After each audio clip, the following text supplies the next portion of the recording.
Bien, bonsoir. On nous a demandé à l'arrache de présenter un petit peu le domaine, non pas présenter le domaine du lombric, présenter le collectif du domaine du lombric, c'est différent. Alors à l'arrache on a accepté, et puis ce soir à l'arrache on va vous dire 2-3 mots sur le collectif du domaine, j'insiste sur le collectif du domaine du lombric.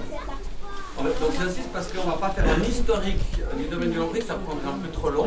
Et on va passer assez rapidement sur finalement quel est le lien entre permaculture et collectif. Et comme ça on se lie un petit peu aux dernières conférences qui ont eu lieu les 2 derniers soirs. Voilà. Mais quand même un ou deux mots d'historique. Je suis burin, j'ai la chance d'être burin. Et j'ai la chance aussi, comme quelques burins, d'avoir hérité d'un certain lopin de terre.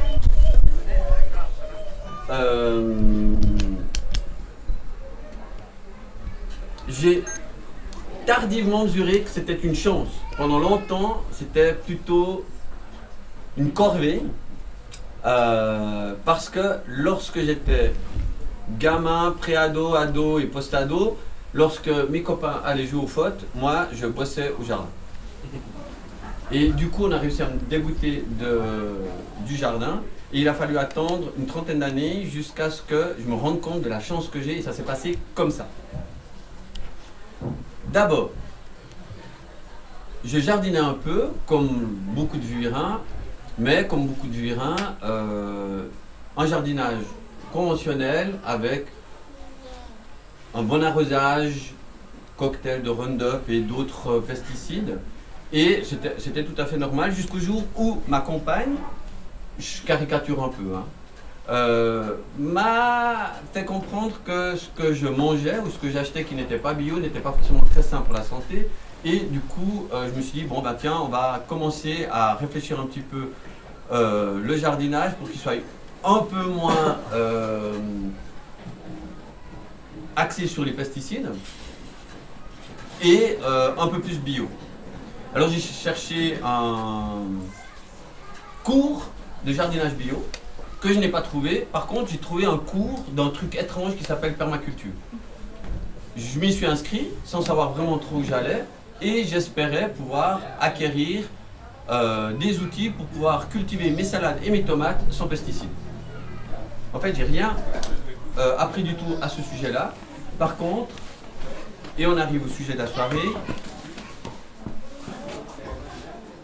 j'ai découvert pendant une semaine, non pas une technique de jardinage, mais une véritable philosophie de vie qui allait chambouler considérablement, non pas mon jardin, mais une bonne partie de ma vie. Là, franchement, je le donne au départ, la permaculture, il y a une éthique à la base, tout le monde la connaît plus ou moins, en tout cas ceux qui ont touché un peu la permaculture. Prendre soin de la terre, prendre soin de l'humain, partager équitablement, voilà. Franchement, c'est pas le genre de truc qui, comme ça, donne une grosse nouveauté, si ce n'est que,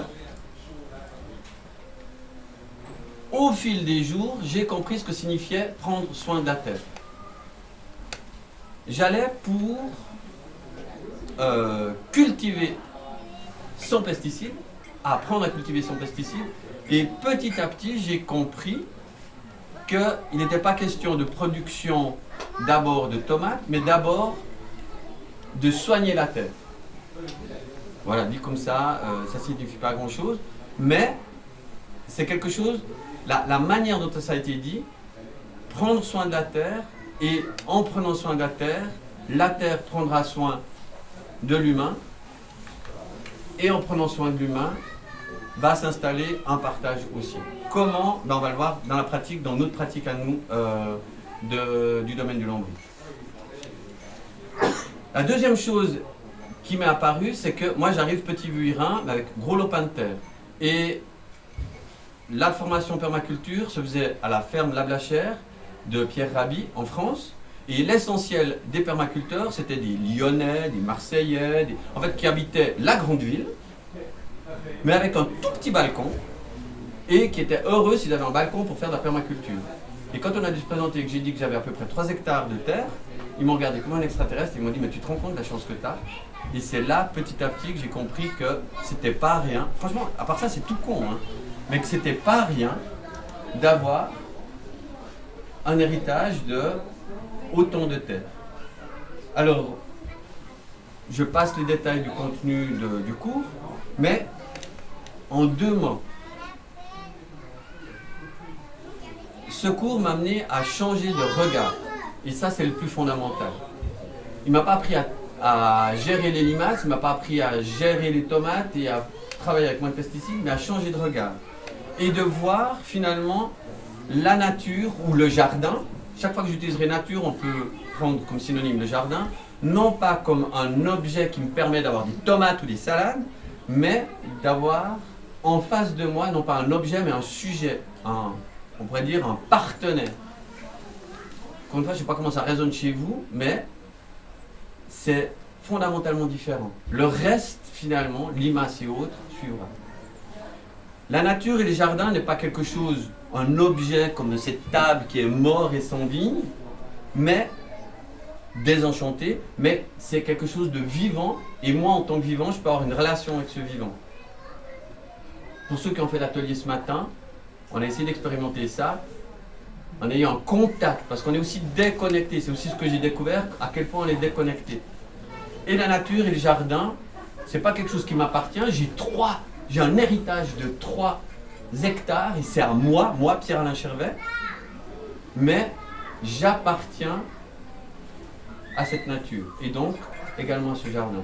Et partage équitable, bon, tu étais sur la slide précédente, ça signifie, mais qu'est-ce que moi je vais faire tout seul avec autant de terre?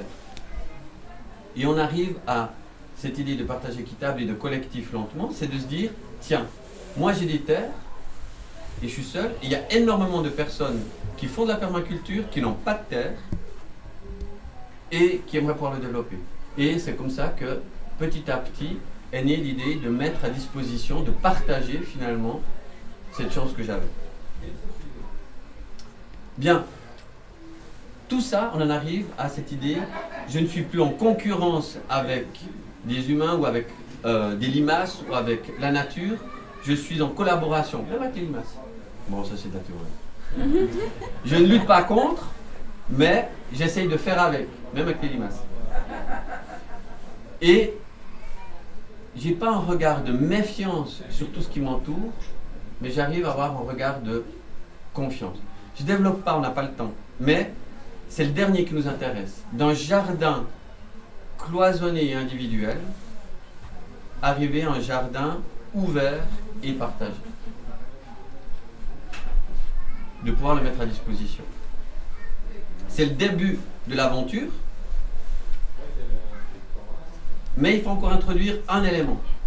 C'est qu'en permaculture, on l'a un petit peu abordé avec Benoît et puis avec Marc lors des précédentes conférences, c'est la question d'énergie. On essaye de gaspiller au moins l'énergie, d'économiser au plus et d'être le plus efficient avec l'énergie, que ce soit l'énergie personnelle, l'énergie naturelle, le soleil, le vent, etc., ou les énergies fossiles, électriques, calorifiques.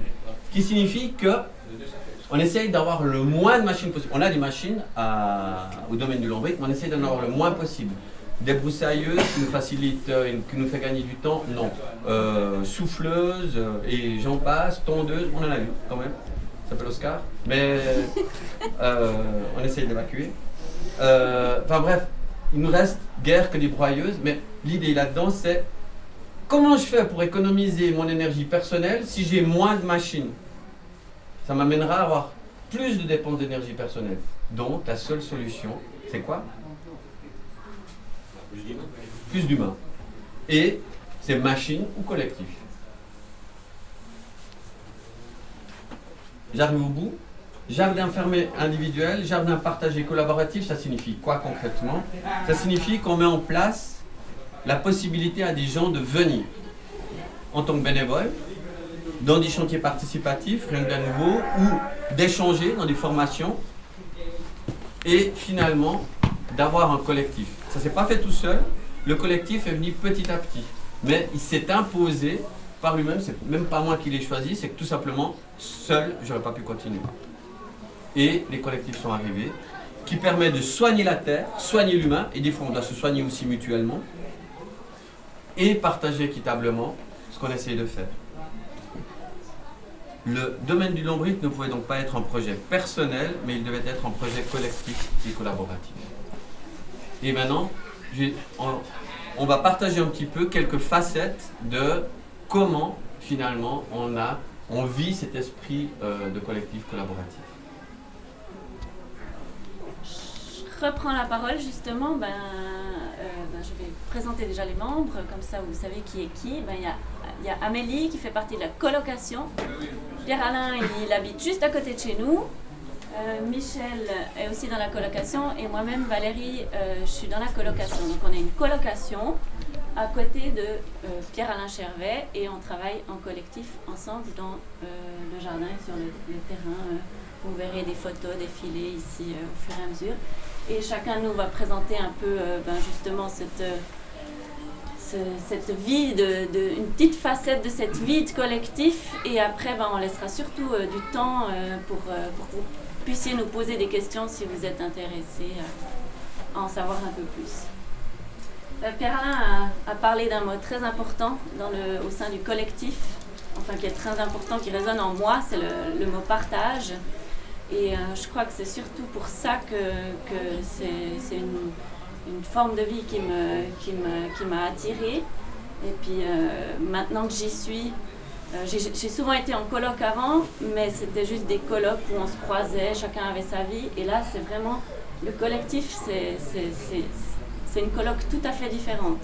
On travaille ensemble, on partage. Et ça me plaît énormément. Vraiment, je suis heureuse de pouvoir vivre cette aventure. Il y a aussi, bien sûr, des frustrations et des choses négatives, mais moi, j'ai envie de parler d'une chose positive, on va dire, qui nous amène beaucoup d'énergie. Donc, il y a la vie en colocation, déjà, où on partage beaucoup. Cette année, grâce au confinement, on a mis en place... par exemple, un système où chacun fait à souper un soir et puis on partage les repas comme ça. S'il y a quelqu'un qui n'est pas là, c'est pas grave, mais ça nous a beaucoup rapprochés. On adore cuisiner, donc on a découvert la cuisine des autres et puis on s'est régalé pendant des mois. Ensuite, il y a les réunions aussi, une fois par semaine. Alors, c'est pas toujours drôle, mais c'est un moment aussi de partage qui est super intéressant, où j'ai appris plein de choses. Vous pourrez peut-être poser, je passe vite là-dessus parce que je vous laisserai peut-être poser des questions là-dessus plus tard. Et puis ce partage va encore plus loin en fait, et c'est de ça que j'ai envie de vous parler, c'est que on est ouvert, on n'est pas fermé sur nous-mêmes comme disait Pierre-Alain, on est ouvert et on a des journées bénévoles. Et justement, pendant ces journées bénévoles, je vais vous raconter un peu comment ça se passe. Ceux qui ont envie de venir nous aider au jardin, qui ont envie de venir apprendre des choses, sont libres de venir. On a un groupe Telegram, c'est un peu la même chose que WhatsApp, et puis on envoie les infos là-dessus, et puis ceux qui ont envie de venir, ils viennent quand ils veulent, il n'y a pas d'obligation, ils font ce qu'ils veulent. Et puis du coup on se voit le matin, on partage un petit moment, le café souvent, des discussions. On attend que tout le monde soit là et puis après on discute un peu du déroulement de la journée. Et du coup, chacun peut choisir après ses activités dans le jardin. Ça peut être par exemple aller faire du repiquage ou bien aller s'occuper de planter des choses ou bien planter un arbre. Enfin, vraiment, souvent il y a une palette d'activités, donc ils choisissent et puis chacun de nous les accompagne. Et puis à midi, on fait un repas canadien, c'est souvent le meilleur moment de la journée où on partage le repas. De nouveau, on a les gens qui amènent des choses et puis et on se régale. Et puis souvent, c'est des moments de partage justement où il y a des discussions aussi autour de la permaculture, autour de l'écologie. Des fois, on part sur d'autres thèmes comme la spiritualité. Et puis c'est vraiment des chouettes moments. Et l'après-midi, on continue les activités du jardin. Et puis le soir, des fois, on fait un apéro. Ou des fois, les gens ils ont envie de rentrer à la maison, du coup, ils partent. Et puis vraiment, ces journées-là, quand on est toute la semaine entre nous, ce qui est chouette, mais d'avoir des gens qui viennent de l'extérieur et puis de pouvoir partager ce qu'on vit avec ces gens, vraiment, nous, ça nous apporte une énergie positive. Et puis souvent, des fois, ça nous donne des nouvelles idées aussi sur lesquelles on rebondit et puis on a envie d'en faire plus. Et puis, ça nous apporte vraiment énormément d'énergie. Enfin, moi, je le vis. J'adore ça, quoi. Partager avec l'extérieur aussi, pas que entre nous.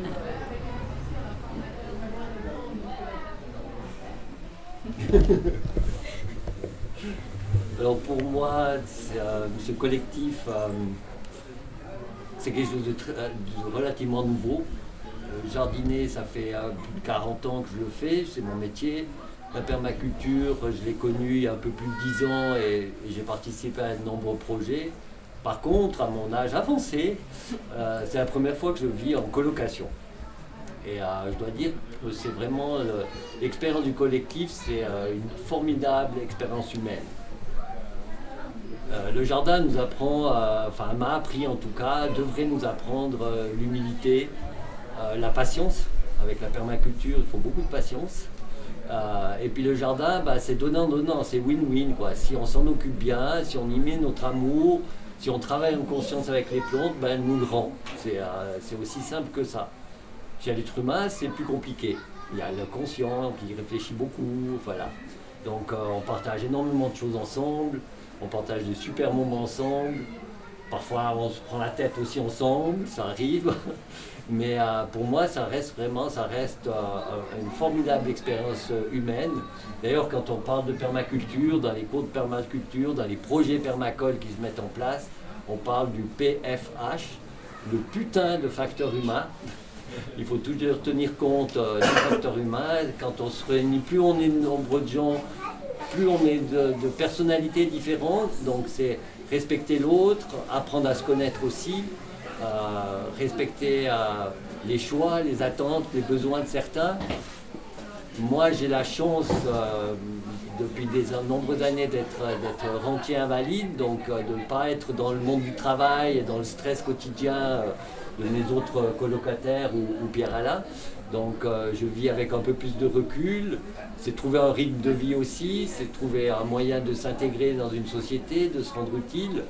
Et puis pour moi, c'est aussi ma passion de partager la permaculture. Je le fais à différents niveaux aussi, dans d'autres formations aussi, mais de partager avec mes collègues, avec Pierre-Alain, ce jardin et ces expériences de permaculture, pour moi c'est vraiment quelque chose qui est très très riche.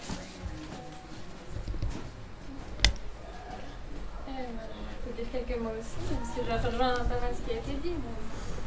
Moi, je suis la dernière à avoir rejoint le collectif, c'était en février de cette année. Je suis aussi la plus jeune de la colocation et du collectif. Mais j'apprécie beaucoup justement tous ces échanges d'expériences qu'on peut avoir. J'ai appris énormément ces derniers mois.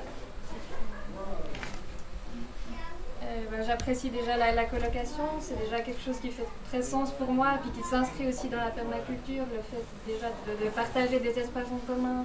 Qu'il n'y a pas chacun qui doit avoir sa cuisine, son salon et tout ça. Et on peut avoir des objets partagés aussi. Ça fait aussi finalement, pour rejoindre aussi ce qui a été dit dans les dernières conférences, qu'on a moins de ressources et que les objets sont plus souvent utilisés. On partage les tâches aussi, donc ça veut dire que... moi, c'est quelque chose que j'apprécie beaucoup. On a toujours des listes de plein de choses à faire, et puis finalement, quand chacun s'y met, ça diminue vraiment très vite.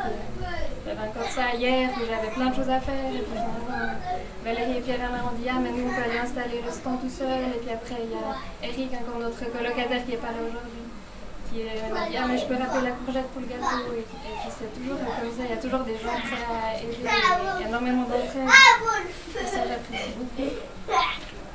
Après je voulais juste dire quelques mots aussi sur comment on fonctionne. pour se coordonner dans le collectif. Donc on fait une réunion une fois par semaine, toujours où on discute de ce qui a été fait pendant la semaine au jardin, de ce qui est à faire pour la semaine d'après, et puis un peu des décisions qui doivent être prises.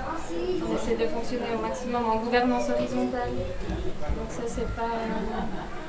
Voilà, c'est pas parce que c'est le terrain de Pierre-Alain justement qu'il a plus de poids ou comme ça, donc on essaie vraiment de tous discuter. Alors il y a encore je pense, des efforts à faire, mais on est toujours dans l'expérimentation de justement cette manière de communiquer avec chacun sa propre manière de fonctionner, et puis de voir comment est-ce qu'on arrive à prendre des décisions en commun et à s'écouter et à se comprendre. Voilà, et puis aussi à trouver toujours aussi cet équilibre finalement entre l'individu, nos propres besoins et les besoins du collectif et les objectifs du collectif. Ça c'est quelque chose qui est toujours un peu en évolution, je pense, qui est compliqué mais en même temps très enrichissant et qui apprend beaucoup aussi sur soi-même et sa propre manière de fonctionner.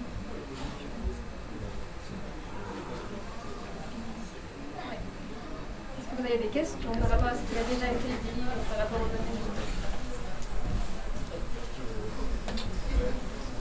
Moi j'aurais une question. Quand j'entendais permaculture, pendant longtemps j'entendais production de légumes. Puis plus j'avance, plus je comprends, mais pas seulement par rapport à la permaculture, mais la vision productiviste ou utilitariste qu'on a beaucoup eu dans notre éducation, dans notre économie. Là, moi, je me pose la question, c'est quoi l'objectif premier ou les objectifs secondaires du nombric? Alors, tu touches un point sensible. On doit se retrouver bientôt pour en discuter parce qu'on a fixé des objectifs, donc on a une charte. En 2 mots, comme on cherche quelqu'un, ça peut peut-être intéresser l'un ou l'autre d'entre vous, des connaissances, on a une place de libre pour le collectif, mais il y a des contraintes. J'arrive aux objectifs, mais les contraintes, on ne l'a pas dit, c'est qu'on doit être indépendant financièrement, parce qu'on a vu que l'argent est un sacré putain de facteur humain, et qu'on doit aussi pouvoir donner environ 15 heures en moyenne par semaine pour le domaine du lombric. Ce qui est pas mal, 15 heures par semaine, parce que dans des périodes de l'année, c'est plus, évidemment, en période de semis, etc. Et en hiver, c'est moins. Alors ça, c'est des contraintes. Mais ça, c'est venu petit à petit. Et on a aussi fixé nos objectifs. Mais on constate que fixer des objectifs sur papier, il faut peut-être les revoir. Un des objectifs, c'est viser l'autosuffisance. Mais attention, c'est un objectif, je sais pas moi, intersidéral. Enfin, je veux dire, je ne sais pas si un jour on l'atteindra, mais c'est un objectif. Et seulement offrir en légumes. Excuse-moi, autosuffisance en fruits et légumes. Mais là, on constate que déjà, quand c'est la question de mettre en pratique, que notre interprétation de cet objectif entre les 4 n'est pas le même. Et ça crée des tensions. On a parlé beaucoup du positif. On pourrait faire une soirée sur le négatif aussi. Non, parce que c'est pas toujours rose. Et ça, on doit maintenant se revoir pour refixer ou dire plus précisément qu'est-ce qu'on entend par ces objectifs-là. Mais c'est un des objectifs de... Il y a ceux-ci, il y en a d'autres, il y a le partage, on en a déjà parlé, la formation. Mais au niveau productivité, c'est déjà pour nous, et ce qu'on a en trop, on le met à disposition, et ça c'est encore aussi à discuter. Est-ce qu'on le vend? Est-ce qu'on le met à des prix indicatifs et les gens donnent ce qu'ils peuvent? Tout ça c'est encore à préciser. Je réponds à ta question? Oui, merci. Je voudrais préciser, enfin je voudrais juste rajouter que c'est un peu comme, puisque tu viens de faire la formation, c'est un peu comme un design permaculture. Tu as un espace, un terrain, et tu vas dessiner en une journée ou deux, enfin, tout le potentiel de ce que tu peux faire sur ce terrain, mais tu vas commencer petit. Puis quand tu maîtrises le petit, tu agrandis. Si tu commences partout en même temps, bah, tu vas vite se sentir perdu. Donc on doit aussi, au sein du collectif, je pense, faire la même chose pour les objectifs. L'objectif de l'autonomie, ça serait juste merveilleux, mais c'est effectivement une énorme demande de travail et de temps. Après, bah, justement, voir que chacun sache qu'est-ce qu'il entend autosuffisance en fruits et légumes alimentaires.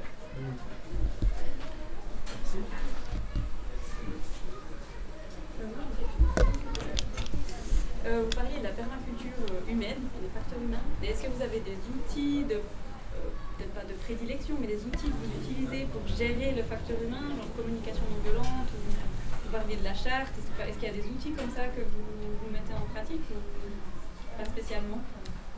Moi, il y en a un que j'adore, que je vais juste présenter, mais après je vous laisser présenter d'autres choses. C'est, on commence chaque réunion par la météo de chacun. Et ça permet déjà de se poser, de dire comment on se sent, on fait sa météo à soi, on se dit comment on va, et puis comme ça chacun est au courant de ce qui se passe un peu chez les autres, et puis ça, je trouve que avant la réunion ça permet déjà de vider son sac si on a besoin de vider son sac, ou de permettre de voir comment se sentent les autres, et puis ça, je pense que ça permet de bien commencer la réunion. Voilà. La météo, c'est un des outils de la gouvernance horizontale, la sociocratie, l'holocratie, en fait, tous ces termes de nouvelle gestion d'économie ou de personnes. Il y en a une deuxième qu'on pratique aussi souvent, c'est de libérer les tensions. S'il y a une tension, autant la mettre sur la table en début de séance, parce que si on reste avec nos tensions, on n'est plus du tout attentif à la séance. Si on doit attendre la fin pour exprimer notre mal-être, ça ne va pas le faire, quoi.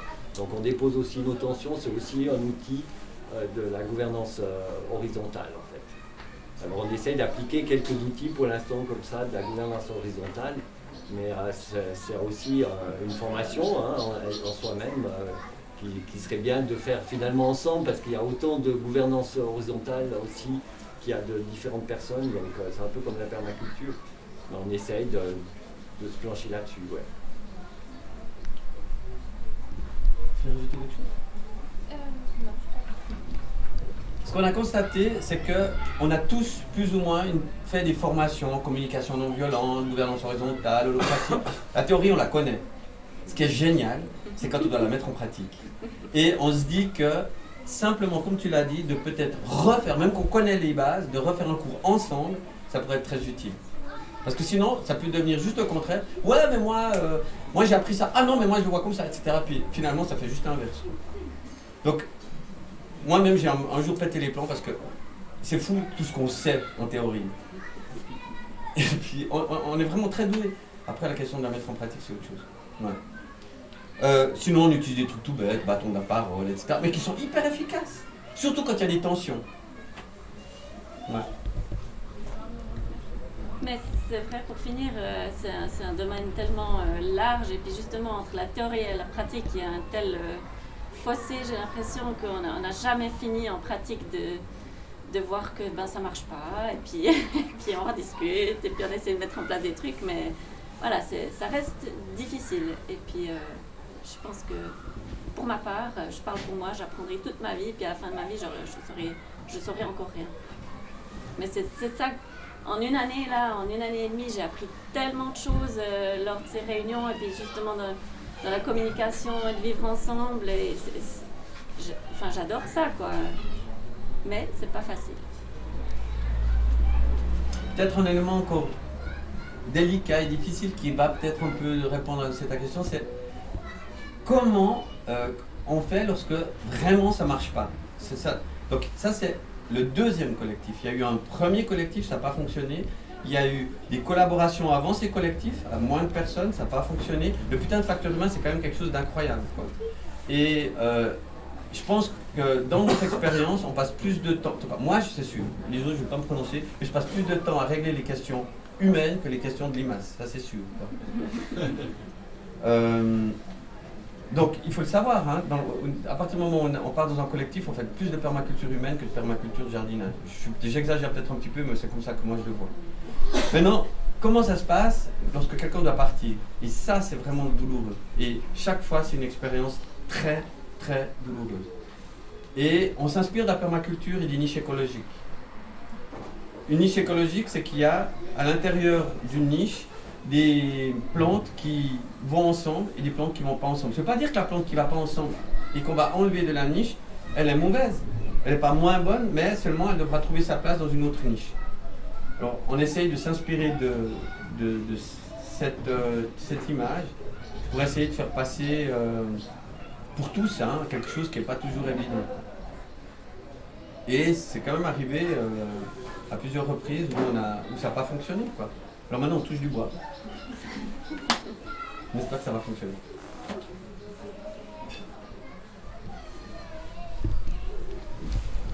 Question pour Cal. Comment tu gères en fait J'imagine que c'est une difficulté d'être propriétaire et organiser un collectif et puis de gérer ta place parce que je me dis si tout à coup j'invente. Je crois que c'est l'heure, non? Tu veux pas passer ça quoi? Si tout à coup il se trouve que les autres herbes elles vont bien ensemble mais que ça joue pas avec toi, en fait on sait que c'est ton domaine. Et je me demande en fait comment toi tu gères ça, et puis comment tu arrives à faire se sentir chacun chez soi, chez toi. Je suis passé par tous les... Et puis je pense que ça va encore évoluer. Franchement, c'est pour moi personnellement, et ils le savent, c'est le gros problème. Je crois qu'on n'a pas résolu encore. Et ça, c'est très profond.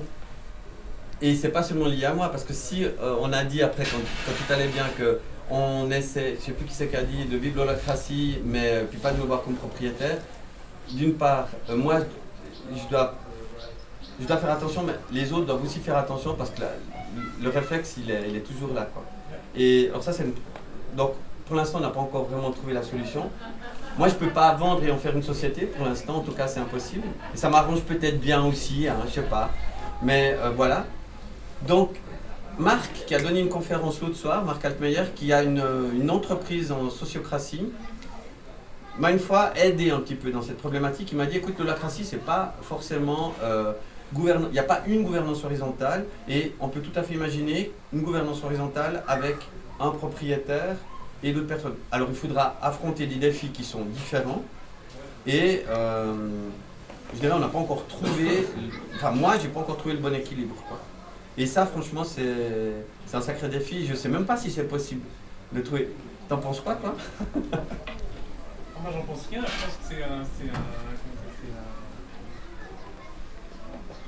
c'est la même chose que moi je fais de la musique par exemple. Je trouve que c'est difficile dans un groupe de musique d'être à l'origine d'un groupe de musique et puis de gérer comme un groupe tout en sachant que finalement c'est mon bébé. Ouais. Et puis de donner la place aux autres, mais après en même temps des fois dire en fait ce que je veux vraiment pas, on va quand même pas faire. Mais je sais que c'est tout ça. Ouais.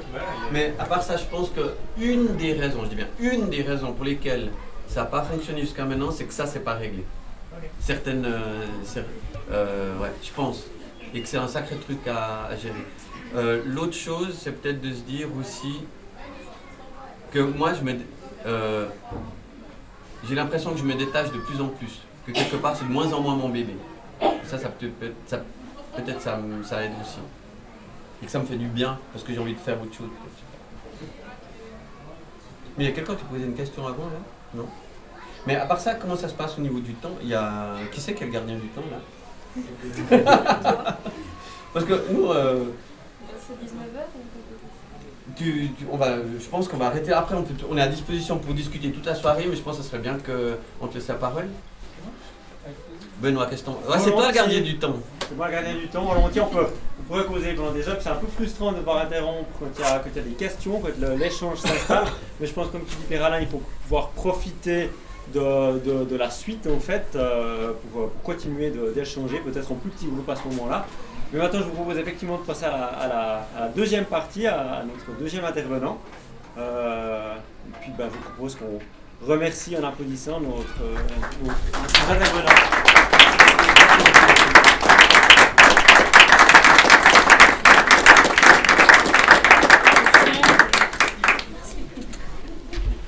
T'as besoin de lui,